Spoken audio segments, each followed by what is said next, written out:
এবার পূজালী পুরসভার একটি মন্দির দেখাবো। এই মন্দিরটি বহু বছরের পুরনো। সেই মন্দির ভাঙনের গ্রাসে চলে যাচ্ছে, একেবারে তলিয়ে যাচ্ছে মন্দির। কোনো হেলদোল নেই কারো।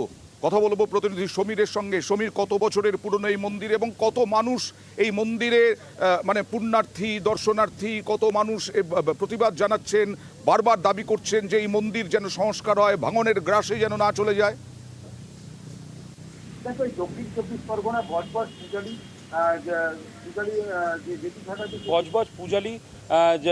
পূজালী যে জেটি ঘাট আছে, সেই জেটি ঘাটে অবস্থিত এই সিদ্ধেশ্বরী কালী মন্দির দীর্ঘদিনের মন্দির। এর আগেও আমরা একবার দেখিয়েছিলাম যে দীর্ঘদিনের এই যে মন্দিরের পাড় থেকে যে হুগলি নদী আছে, তার পাড় খসে চলে যাচ্ছে জলের নদীর তলায়। এবং তার পাশেও যে একটা পার্ক ছিল, সেই পার্কের মধ্যে চেয়ার ছিল, বসার জায়গা ছিল, সব সিমেন্টের। সেটা আস্তে আস্তে হুগলি নদীর ইয়েতে চলে গেছে জলে।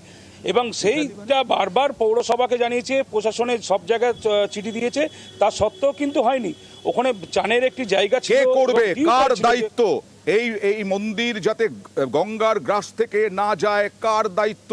আর কল নেই পর্যন্ত, একটা পুরসভার দায়িত্ব নয়?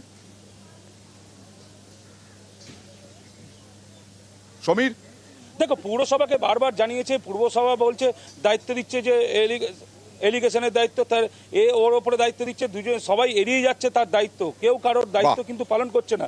তারপর আমরা যখন চেয়ারম্যানের সঙ্গে, বজবজ পূজালী পৌরসভার চেয়ারম্যানের সঙ্গে যখন যোগাযোগ করি, তাপসবাবুর সঙ্গে, তাপসবাবু খালি একটাই কথা, দেখছি হয়ে যাবে, এটা টাকা স্যাংশন হচ্ছে, হলেই আমরা করে দিতে পারবো। খালি দায় সারছে। কি বলছেন স্থানীয় বাসিন্দারা দেখি? পুরো তলিয়ে তো গেছে, কোনো রকমে টিকিয়ে রেখেছে, সব তো ভেঙে ভেঙে চলে গেছে। হ্যাঁ, পার্ক ছিল, বসার জায়গা ছিল, আপনার বল খেলার মাঠ ছিল, তারপরে সবার টিউবওয়েল ছিল, আমাদের মানে মেয়েদের কাপড় ছাড়ার বিল্ডিং ছিল, ঘর বাড়ি ছিল, সব ভেঙে পড়ে গেছে। দুদিন পরে চলে যাবে। আর কি করা যাবে, আমাদের অত পয়সা নেই, ক্ষমতা নেই, আমরা কি করব। সমীর, স্থানীয় বাসিন্দারা তারা তো হতাশ হয়ে পড়েছেন, আর পূজালী পুরসভা নাকে তেল দিয়ে ঘুমোচ্ছে, একটা মন্দির পর্যন্ত বাঁচাতে পারছে না।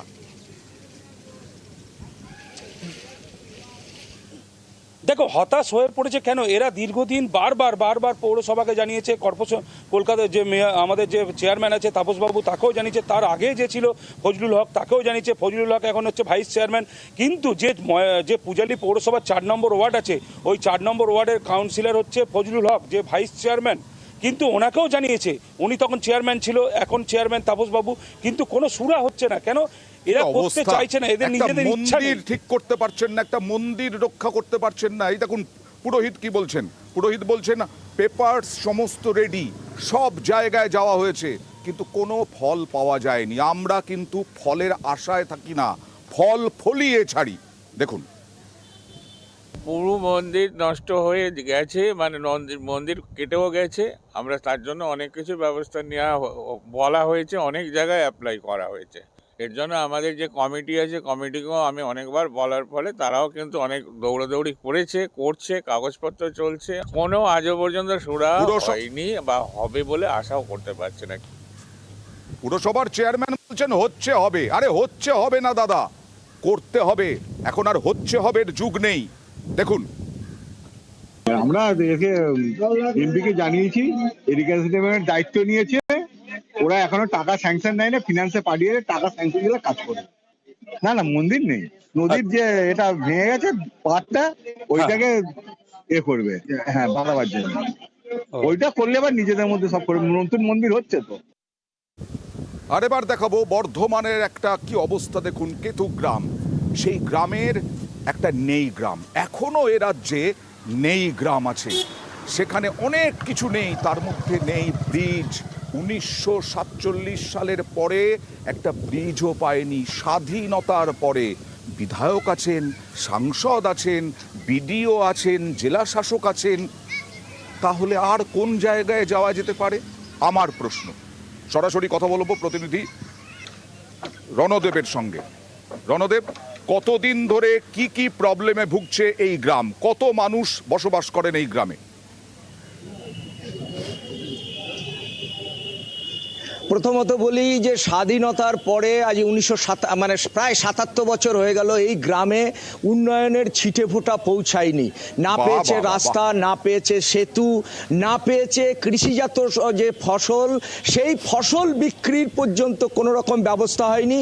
যেখানে সরকার নির্ধারিত দাম পেতে গেলে ওদিকে পকেট থেকে আরও কুইন্টাল প্রতি 20 টাকা কম দামে ফসল বিক্রি করতে হয়, যেহেতু কৃষিজীবী এলাকা ওটা।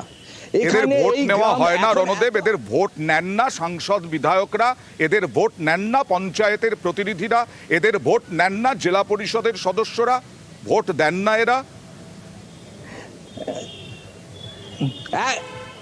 একদম এরা ভোট দেয়। এখানে একটি বুথ আছে, এখন বিধানপল্লী প্রাথমিক স্কুল যে সেই স্কুলে এখানে ভোট হয়, সেখানে ভোটের সময় যখন আসে তখন প্রতিশ্রুতি দিয়ে যায় যে সেতু হবে এবং এখানে রাস্তা হবে, কিন্তু ভোট পেরিয়ে যায়, কেউ আর মনে রাখে না। এই রকমই অভিযোগ। এবং আরও মারাত্মক অভিযোগ যে গ্রামবাসীরা নিজেদের খরচে ওই নরবরে সাঁকো তৈরি করেছে, সেই সাঁকোতেই ওরা কিন্তু আমি আসবো, যাতায়াত করছে। সাধারণ মানুষের চরম ভোগান্তি, চরম দুর্দশার কথা শুনুন একবার। স্বাধীনতার পর এখনো উন্নয়নের ছিটে ফোঁটা পৌঁছয়নি, কিন্তু ভোটটা নেন জনপ্রতিনিধিরা। দেখুন সাধারণ মানুষের কথা। এই দেখুন, আমরা চাষ করি, চাষ করে এই যে ফসলগুলো বাড়িতে তুলতে পারছে, সেই 10 কিলোমিটার রাস্তা ঘুরে তারপর আমাদের ফসলটা বাড়িতে আসে। কোনো দিন জল কাদা হয়ে গেলে মুনিসিপালিটিটা বেশি লাগে, তখন গাড়িও আসছে, ব্রিজ নাই, খুব অসুবিধা আমরা বসবাস করি বা চাষবাস করছি। বর্ষার সময় এতটা কাদা হয়, জল হয়ে যায়, ছেলে মেয়ে পড়াশোনা করতে খুব অসুবিধা হয়। অসুস্থ হলে যার ভাগ্য হয় সে বাঁচে, আর যে ভাগ্য না হয় সে রাস্তা থেকে মরে যায়। নেতাদের কিছু বললে, নেতারা যখন ভোট হয় তখন বললে আমরা এ করে দেবো, সে করে দেবো, ভোট হয়ে গেলে তখন তোমাদের কেউ চিনে না। আমরা খুব কষ্ট, আমাদের রাস্তা নাই, ব্রিজ নাই, কিভাবে আমরা থাকি। বর্ষার সময় আমাদের ছেলেপেলে স্কুলে যেতে পারে না, সম্বন্ধ আসে, জায়গা দিকে পছন্দ হয় না, বলছে রাস্তা নাই, ঘাট নেই, এখানে কে সম্বন্ধ করবে। যাদের পয়সা করি আছে তারা চলে যাচ্ছে, আর আমাদের পয়সা করি নাই, আমরা এখানে পড়ে মরছি। রণদেব, কিছুক্ষণ আগে বলছিলাম না, সাংসদ আছেন, বিধায়ক আছেন, জেলা শাসক আছেন, বিডিও আছেন, পঞ্চায়েতের কথা ছেড়ে দিলাম, কান্না কান্না গলায় স্বর, সম্বন্ধ আসে, বিয়ে হয় না। এরা কি পাপি তাপি মানুষ নাকি?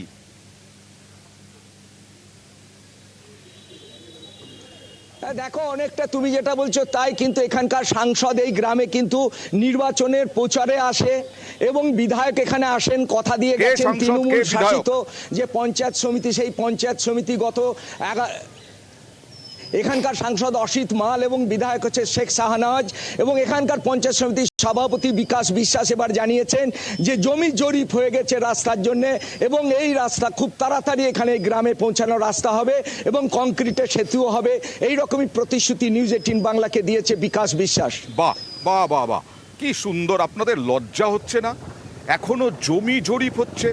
স্বাধীনতার পরে এতদিন পর্যন্ত কোনো উন্নয়নের ছিটে ফোঁটা পৌঁছয়নি, আর এখন জমি জরিপের কথা বলছেন এতদিন পরে। আপনাদের লজ্জা হবে না? বিবেক দংশন হবে না? পঞ্চায়েত কি বলছে দেখি। তো বর্তমানে যেটা বিধানপল্লী থেকে পাকা রাস্তা আসার রাস্তা, সেটা আমরা পথশ্রীর মাধ্যমে, তার জন্য আমাদের বিধায়ক সাহেব সচেষ্ট আছেন, আমরাও সচেষ্ট আছি। আমরা চেষ্টা করছি যাতে স্থায়ীভাবে সমাধান কিছু করা যায়। তার জন্য আমাদের বিধায়ক সাহেবকে বলেছি আমরা আমাদের পঞ্চায়েত সমিতির মাধ্যমে আমরা আগামী দিনে অর্থ এবং পূর্ত সিদ্ধান্ত নিয়ে যাতে বিধানপল্লী মানুষের স্থায়ী সমস্যা সমাধানে তার চেষ্টা করব। আর দেখুন কি অবস্থা, দেখুন বাঁকুড়ায় মেরামতির 2 বছরের মধ্যেই একেবারে নরক যন্ত্রণা। রাস্তা খারাপ হয়ে গেল, মেরামতি হয়েছে মাত্র 2 বছর হয়েছে। দেখুন রাস্তার অবস্থা, মাত্র 2 বছরে এই অবশ্য। অবাক হচ্ছি কেন? 24 ঘন্টার মধ্যেই তো হাত দিয়ে পিচ তুলে ফেলছেন সাধারণ মানুষ। অবাক হওয়ার কিছু নেই। এ হচ্ছে একেবারে লোকাল অ্যাডমিনিস্ট্রেশন। তাদের জন্য আজকে রাজ্য সরকারের এই রকম দুর্নাম শুনতে হচ্ছে রাজ্য সরকারকে। দেখুন, বাঁকুড়ার ইন্দাসের রেলগেট থেকে চেকপোস্ট পর্যন্ত প্রায় 5 কিলোমিটার রাস্তা, 5 কিলোমিটার। ছাত্রছাত্রীরা যায়, সবাই যায়। কথা বলবো প্রতিনিধি দেবব্রতর সঙ্গে। দেবব্রত, এই রাস্তা দিয়ে সাংসদ বিধায়করা যান না?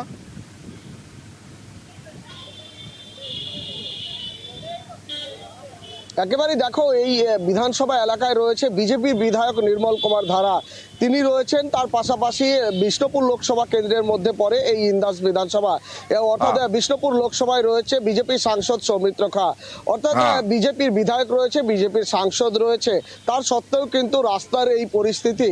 তোমাকে জানাবো যে যেমনটাই তুমি বললে 2 বছর আগে মেরামত করা হয়েছিল এই রাস্তা জেলা পরিষদের পক্ষ থেকে, তারপরেই ভগ্নপ্রায় হয়ে গেছে। জীবনের ঝুঁকি নিয়েই রীতিমতো মানুষকে পারাপার করতে হচ্ছে এই রাস্তা নিয়ে। যদিও পঞ্চায়েত সমিতি, তার মানে এটা জেলা পরিষদের রাস্তা, তাই তো? রাস্তা এই ভগ্নপ্রায়, একেবারে জেলা পরিষদের এই রাস্তা 2 বছরের মধ্যেই ভগ্নপ্রায় হয়ে গেছে। তবে যেমনটাই স্থানীয় মানুষরা অভিযোগ করছে, নিম্নমানের সামগ্রী দিয়ে এই রাস্তা তৈরি করা হয়েছিল। পাশাপাশি শাসক দলের মদত না থাকলে 2 বছরের মধ্যে কিভাবে এই রাস্তা ভগ্নপ্রায় হয়ে যায়, যে কারণে সমস্যা। সৌমিত্র খাঁ সাংসদ, তার সঙ্গে যিনি বিজেপি বিধায়ক, জেলা পরিষদের রাস্তা বলে কি আপনারা কোনো উদ্যোগ নেবেন না? আপনাদের উদ্যোগ নেওয়া বারণ আছে সংবিধানে, নাকি আসলে আগামী বছর জিততে পারবো কিনা, 2026-এ জিততে পারবো কিনা সব সময় সেই অঙ্ক কষে যাচ্ছেন, আর বিজেপির মধ্যে দ্বন্দ্ব কি হচ্ছে না হচ্ছে, কোন দিকে থাকবো সেই নিয়ে এখন হিসেব করছেন? একটা রাস্তা আপনারও দায়িত্ব রাস্তা করে দেওয়ার, সাধারণ মানুষের কথাগুলো শুনবেন একটু। দেখুন, প্রচুর দুর্ভোগ হচ্ছে, একদম বলা যাবে না যা হয়ে আছে। আমাদের রাস্তাটা যে যাচ্ছে তাই হয়ে গেছে, বেশি দিন গেল না, যেটা রিপাইন হলো এটা 2 বছর গেল না, 5 বছরের 2 বছর গেল না। আমাদের যাওয়া আসার খুব কষ্ট হচ্ছে এখান থেকে আপ টু ইন্ডাস থেকে স্টেশন থেকে নিয়ে একদম চেক পোস্ট পর্যন্ত। যে রাস্তা দিয়ে আমরা গাড়ি ফাড়িলে যাতায়াত করতে পারছি না। আর আমাদের কোনো রুগী টুগি মানে অ্যাম্বুলেন্স রুগী টুগি কিছু হয়ে গেলে এত গর্ত যে আমরা কোনো রুগী হসপিটালে নিয়ে যাবো অ্যাম্বুলেন্স করে, সেটা পর্যন্ত করে নিয়ে যেতে পারি না। আমাদের রাস্তাটা খুব দ্রুত কাজ হয়ে গেলে খুব ভালো হয়, আমরা খুব উপকৃত হয়। আমরা সাংসদরা ভোট নিয়েছেন দেবব্রত, বিধায়ক ভোট নিয়েছেন, পঞ্চায়েত ভোট নিয়েছে, কবে হবে এই রাস্তা? রাস্তা ফুল সারাই কবে হবে? এবং সেই রাস্তা 24 ঘন্টার মধ্যেই পিচ উঠে যাবে না তো?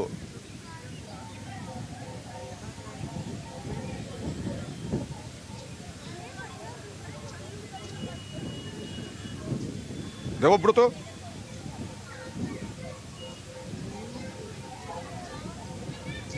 একেবারেই দেখো এই বিষয় নিয়ে আমরা যোগাযোগ করেছিলাম ইন্দাস পঞ্চায়েত সমিতির সভাপতির সঙ্গে।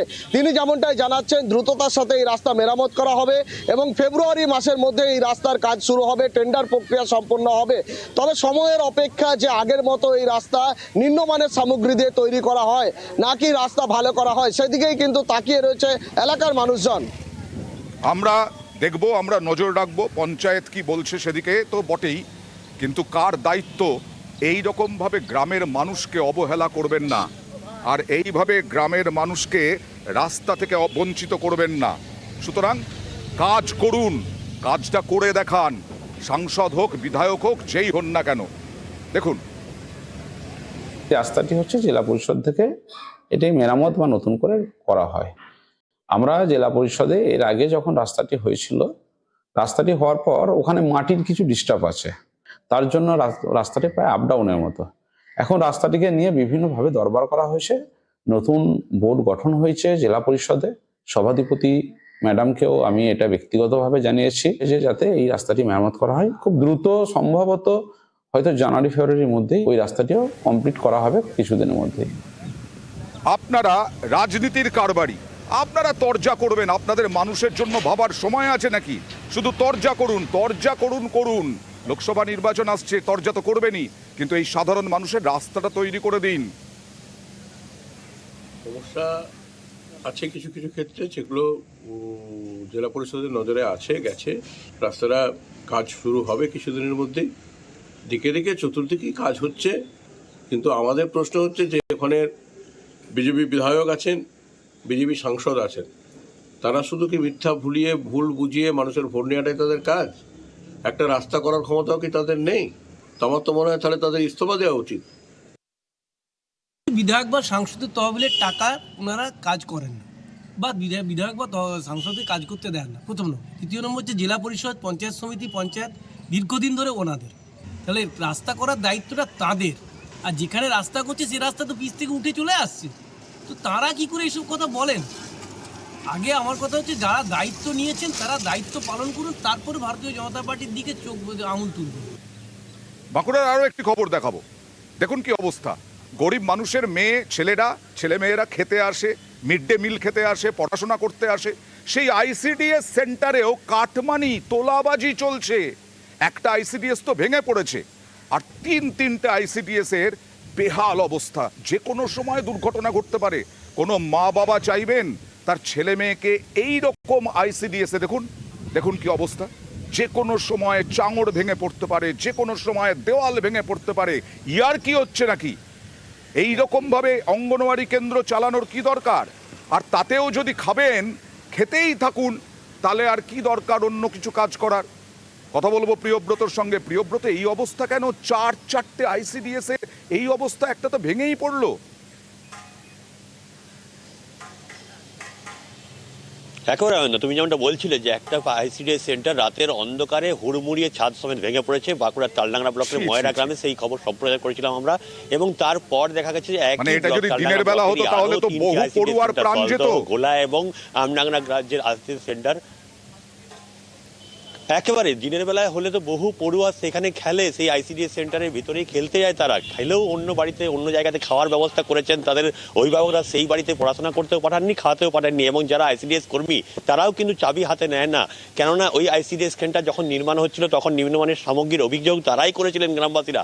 সেই কারণেই গ্রামবাসীরা কিন্তু অভিযোগ করেছিলেন। তারপরেও তাদের কথার পাত্তা না দিয়ে যখন আইসিডিএস সেন্টার গড়ে উঠেছিল তারপর তারা কিন্তু পাঠাননি বাচ্চাদের। এবং এই তিনটি আইসিডিএস কেন্দ্রে কিন্তু একই অবস্থা, আইসিডিএস কর্মীরা চাবিনও নেননি এবং আইসিডিএস কেন্দ্রগুলি তৈরি হয়ে পড়ে রয়েছে।